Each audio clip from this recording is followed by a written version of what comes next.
Aujourd'hui, on va parler du sujet le plus difficile en économie personnelle. Non pas la façon de devenir riche, car ça, beaucoup de gens en parlent déjà, mais la façon de ne plus rester pauvre. Devenir riche demande de la stratégie, de la patience et de la discipline.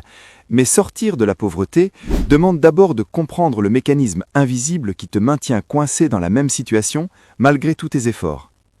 La pauvreté n'est pas seulement un chiffre sur ton compte bancaire, ce n'est pas juste un manque d'argent, c'est une force qui agit sur toi, une pression constante qui te ramène toujours au point de départ, même quand tu penses avoir avancé. Imagine la pauvreté comme une gravité sociale.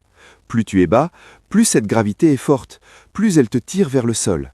Tu travailles dur, tu économises un peu, tu crois enfin respirer, puis un imprévu arrive. Une panne, une maladie, une facture qui explose, et soudain, tu retombes plus bas qu'avant.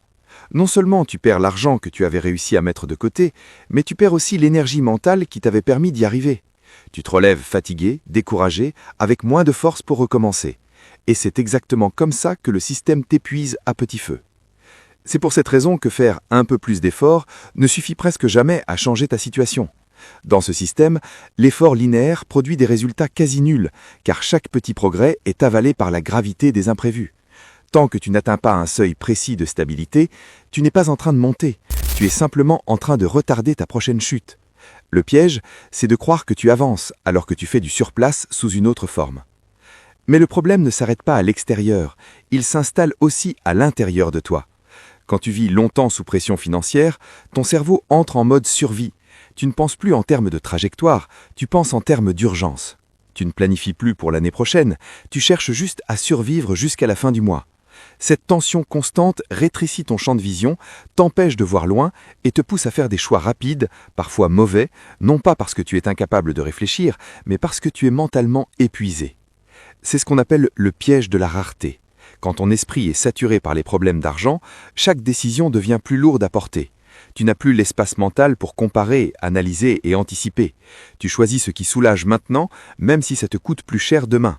Ce n'est pas un défaut de caractère, c'est une réaction humaine à une pression permanente.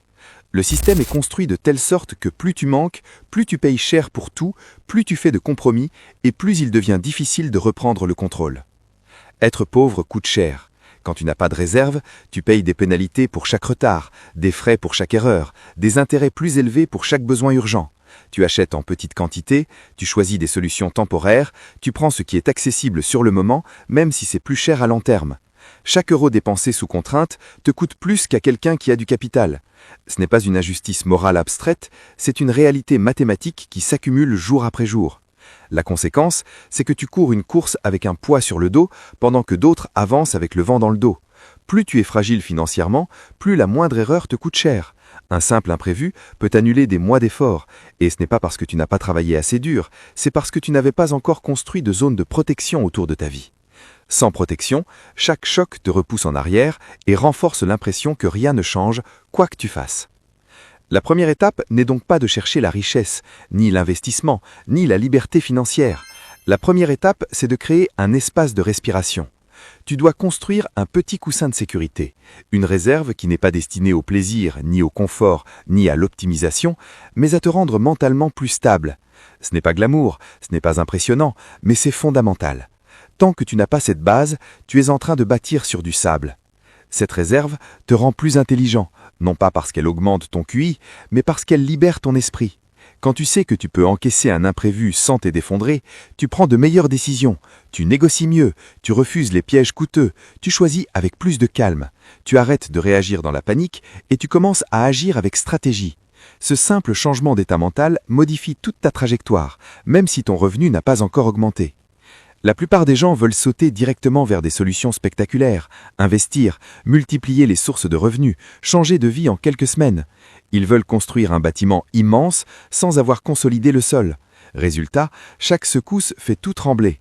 La sortie de la pauvreté commence par quelque chose de beaucoup plus discret. Arrêter l'hémorragie, réduire la pression mentale, créer un minimum de stabilité pour que ton cerveau puisse enfin respirer et voir plus loin que l'urgence du moment. Cette première partie est cruciale, car tant que tu n'as pas compris la mécanique de la rareté et son impact sur ton esprit, tu risques de répéter les mêmes erreurs sous différentes formes. Tu peux gagner un peu plus d'argent, changer de travail ou multiplier les efforts, mais si ton environnement mental reste sous tension permanente, tu resteras piégé dans la même boucle avec des chiffres différents, mais la même logique. La sortie commence par la reconstruction de ta stabilité intérieure et de ta marge de manœuvre extérieure. Quand on parle de pauvreté, on se concentre presque toujours sur l'argent, mais on ne parle rarement de ce que la pauvreté fait au cerveau. Vivre longtemps sous pression financière n'abîme pas seulement ton compte bancaire, ça abîme aussi ton système émotionnel. Le stress constant, l'incertitude, la sensation d'être coincé produisent une fatigue intérieure qui ne disparaît jamais vraiment. Ton corps s'habitue à fonctionner en alerte, ton esprit cherche désespérément des moments de soulagement, et c'est là que se met en place un piège invisible, la recherche de récompenses immédiates pour calmer la douleur. Ce piège émotionnel s'exprime par des achats impulsifs, des plaisirs rapides, des dépenses qui donnent l'illusion d'un petit moment de victoire. Tu sais parfois que ce n'est pas rationnel, mais à cet instant précis, ton cerveau ne cherche pas une solution durable, il cherche juste une pause dans la pression.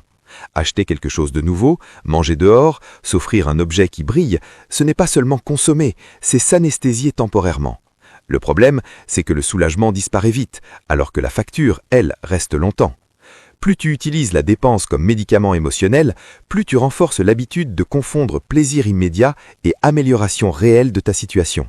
Tu commences à associer l'argent à la sensation de bien-être sur le moment plutôt qu'à la construction de liberté sur le long terme. Cette association est dangereuse car elle transforme chaque rentrée d'argent en tentation de gratification plutôt qu'en opportunité de renforcer ta sécurité future.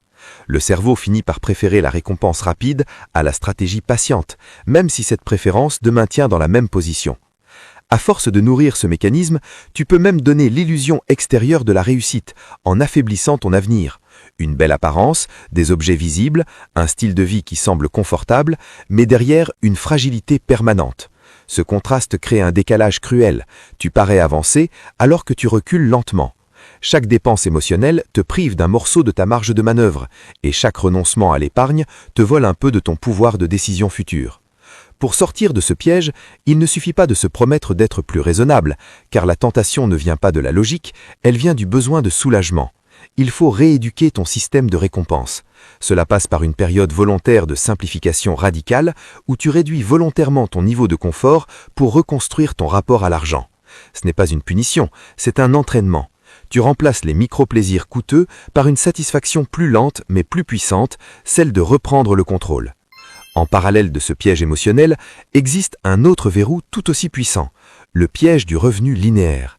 Beaucoup de personnes pensent que la solution à leurs difficultés financières consiste simplement à travailler plus. Elles ajoutent des heures, multiplient les petits boulots, remplissent chaque minute disponible par une activité rémunérée. À court terme, cela peut donner l'impression de progresser, mais sur le long terme, cette stratégie atteint vite un plafond, car le temps humain est limité, et l'énergie aussi. Quand ton revenu dépend uniquement du nombre d'heures que tu vends, tu te retrouves enfermé dans une équation rigide. Chaque augmentation de revenus exige une augmentation proportionnelle de fatigue, de stress et de sacrifices personnels. Tu échanges ta santé, ton temps et ta présence auprès de tes proches contre quelques billets supplémentaires, sans jamais construire un système qui continue de fonctionner quand tu t'arrêtes. Le problème n'est pas le travail en soi, le problème est de croire que le travail seul, répété à l'infini, suffit à transformer ta trajectoire. Pendant ce temps, le coût de la vie augmente plus vite que la valeur de ton temps. Les prix montent, les dépenses essentielles grignotent ton pouvoir d'achat et tes efforts supplémentaires servent souvent à compenser une perte plutôt qu'à créer un véritable progrès. Tu as l'impression de courir de plus en plus vite, mais le décor autour de toi ne change pas. Cette sensation d'effort intense, sans résultat proportionnel, est l'une des plus grandes sources de découragement, car elle te donne l'impression que quoi que tu fasses, le jeu est contre toi. La sortie de ce piège commence par un changement de logique. Au lieu de chercher uniquement à vendre plus d'heures, tu dois apprendre à augmenter la valeur de ce que tu apportes. Cela demande d'investir du temps dans l'apprentissage de compétences qui peuvent se combiner entre elles. Être excellent dans une seule chose te met en concurrence avec des milliers d'autres personnes similaires. Être bon dans plusieurs domaines complémentaires te rend plus rare, donc plus précieux. La rareté attire la valeur, pas la quantité d'efforts fournis. Ce processus demande de la patience, car les compétences ne produisent pas de résultats immédiats. Au début, tu as l'impression de perdre du temps à apprendre, alors que tu pourrais gagner quelques billets en plus en travaillant davantage. Mais ce choix apparent entre gagner un peu maintenant et construire beaucoup plus tard est précisément le carrefour qui sépare ceux qui restent coincés de ceux qui finissent par sortir du piège. Chaque compétence acquise élargit ton champ d'options, te rend moins remplaçable et te rapproche d'une situation où ton revenu n'est plus strictement lié à chaque heure de ta vie. À mesure que tu développes des compétences complémentaires, tu changes de position dans le jeu économique. Tu n'es plus seulement un exécutant, tu deviens un créateur de valeur. Tu peux proposer des solutions, résoudre des problèmes plus complexes, négocier différemment ton rôle et ton salaire. Ce basculement est lent, parfois invisible au début, mais il est cumulatif. Chaque nouvelle capacité s'ajoute aux précédentes et renforce l'ensemble, jusqu'au moment où ta progression devient perceptible, non pas par un coup de chance, mais par un changement structurel de ta place dans le système. Cette deuxième partie est un point de rupture mentale. Tant que tu utilises l'argent pour calmer ta douleur et le travail pour survivre, tu restes dans un cycle de compensation. Quand tu commences à utiliser l'argent pour renforcer ta liberté et le travail pour construire de la valeur durable, tu passes dans une autre dynamique. Ce n'est pas un changement spectaculaire en surface, mais c'est un changement profond dans ta façon de penser, de choisir et d'agir. C'est là que le mouvement commence réellement, même si de l'extérieur personne ne le remarque encore. Si la pauvreté a un effet physique sur ton compte en banque et mental sur ton cerveau, elle a aussi un effet social. L'environnement dans lequel tu vis agit comme une gravité supplémentaire, un champ de force invisible qui tire toujours vers le bas. On dit souvent que tu es la moyenne des 5 personnes avec lesquelles tu passes le plus de temps, et c'est exactement là que réside la force de la gravité sociale. Si tes proches sont bloqués dans la pauvreté, si leurs habitudes et leurs croyances reflètent le statu quo, il devient presque impossible de progresser sans friction. Chaque avancée que tu fais devient un rappel de ce que les autres n'osent pas tenter, et inconsciemment, cela peut provoquer résistance ou sabotage, même de leur part. Cette pression n'est pas malveillante, elle est biologique. Les êtres humains sont programmés pour imiter leur tribu, pour rester en sécurité dans le groupe. Tes neurones miroirs absorbent les habitudes, les langages, les peurs et les croyances de ton entourage. Même sans parler, tu intègres ces modèles, tu reproduis ces comportements, souvent sans t'en rendre compte. Ainsi, la pauvreté peut se transmettre comme un virus culturel, pas par manque de volonté, mais parce que ton cerveau est câblé pour rester aligné avec ceux qui t'entourent. Le premier pas pour casser cette gravité sociale est de réévaluer ton environnement. Cela ne veut pas dire que tu dois rompre avec tout le monde ou abandonner tes relations, mais tu dois protéger ton esprit. Tu dois limiter l'exposition aux discussions qui te tirent vers le bas, aux plaintes chroniques, aux excuses collectives qui justifient la stagnation. Le but est de créer un espace mental où tu peux penser et agir sans être aspiré par la force du groupe. Tu dois trouver des modèles qui élèvent ton niveau, des mentors, des livres, des conférences, des contenus inspirants. Chaque interaction devient une opportunité de télécharger un nouvel OS mental, une nouvelle manière de penser qui contredit le récit de limitation que la gravité sociale t'impose. C'est là que le concept du bucket of crabs ou le seau de crabe intervient. Imagine que chaque crabe représente une personne dans ton entourage. Un crabe peut sortir du seau, mais si les autres restent, ils tenteront de tirer le premier vers le bas. Ce n'est pas par méchanceté, mais parce que la réussite de l'un met en évidence l'enfermement des autres. Pour sortir de ce seau, tu dois trouver un support externe plus puissant que l'attraction des crabes. Mentor, communauté en ligne, contenu éducatif de qualité, environnement qui valorise l'excellence et la progression. Tu construis un nouveau seau, invisible, fait de connexions qui t'élèvent et non qui te freinent. Une fois que tu as réduit l'impact du stress émotionnel et de l'environnement social, il reste le dernier verrou, le pouvoir de la composition. La pauvreté fonctionne souvent à l'inverse de la richesse. Au lieu de croître, ton argent, ton temps et ton énergie se diluent ou disparaissent. La clé pour sortir est d'inverser cette logique, d'utiliser les principes de l'accumulation exponentielle et de la composition. L'argent placé intelligemment, le temps investi dans l'apprentissage, les compétences empilées et la discipline régulière se multiplient avec le temps, créant un effet boule de neige qui devient progressivement impossible à arrêter. La sortie de la pauvreté n'est pas une question de chance ni de coût spectaculaire. Elle se construit dans 3 étapes. Premièrement, la survie, où tu arrêtes l'hémorragie, tu réduis tes dettes, tu élimines les dépenses inutiles et tu construis ton coussin de sécurité. Deuxièmement, l'accumulation, où tu achètes des actifs productifs, que ce soit par l'investissement financier, la création de compétences rares ou la génération de systèmes qui produisent de la valeur même quand tu ne travailles pas. Et troisièmement, la liberté, le moment où les actifs que tu as créés génèrent suffisamment de flux pour couvrir tes besoins essentiels, te donnant un choix réel, de la flexibilité et une indépendance durable. Ce processus est renforcé par la constance et la répétition. Chaque euro investi, chaque compétence apprise, chaque moment passé à construire ton sceau invisible de soutien social contribue à créer un champ de force opposé à la gravité de la pauvreté. Ce champ devient plus fort chaque jour, jusqu'au moment où ta avancée ne dépend plus de circonstances extérieures, mais uniquement de la dynamique cumulative que tu as initiée. La force de la composition transforme ce qui semblait insignifiant au départ en moteur puissant de liberté. La libération finale vient lorsque tu franchis ce seuil, la vitesse de libération, le point où ton momentum dépasse la gravité combinée de ton environnement social, de tes habitudes émotionnelles et de la pression financière. À ce moment précis, tu n'es plus en train de lutter pour survivre, tu commences à naviguer, à choisir, à créer et à grandir avec un avantage exponentiel.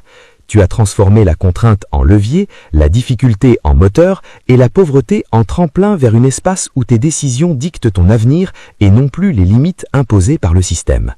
En résumé, pour sortir du piège, il ne suffit pas de travailler dur, de gagner plus ou d'économiser un peu. Il faut comprendre les lois invisibles qui gouvernent la pauvreté, la gravité de la rareté, le piège de la dopamine, le revenu linéaire, la gravité sociale et l'effet cumulatif de la composition. Une fois que tu les comprends et que tu les appliques, tu réalises que la cage n'avait jamais été fermée par des barreaux matériels, mais par des chaînes mentales et sociales. Avec conscience, discipline et stratégie, la porte est ouverte et la trajectoire vers la liberté t'attend.